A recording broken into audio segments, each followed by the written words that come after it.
A tragic incident out of Dover. A 64-year-old man was found dead this morning after it appears he fell off a bluff. News 2's Kendall Ashman joining us live in studio. Kendall, you spoke to the Stewart County Sheriff tonight about the large search effort. Well, Mark, Sheriff Frankie Gray says a fisherman found Roger Perfors' body near a bank off the Cumberland River this morning. The sheriff says he was far away from where he was last seen, and it was only accessible by boat.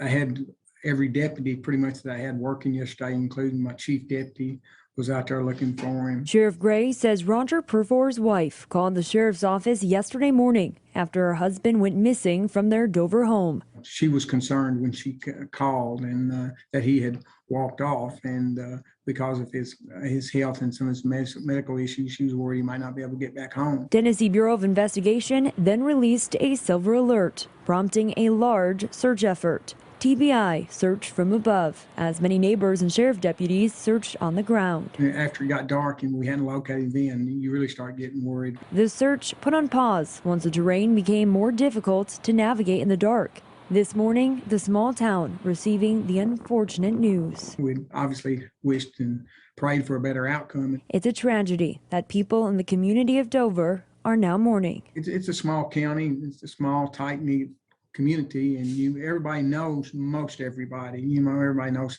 most everybody, especially if you grew up here, which is the case with most people. And Sheriff Gray says the small town of Dover is hurting. It has been a month since Steve Keel went missing while on a hunting trip in Alaska. The sheriff telling me he's in daily communication with Alaskan officials there. So coming up later in our show, Tori Gessner spoke to Keel's wife about a new reward for information and the latest in the search efforts. Mark.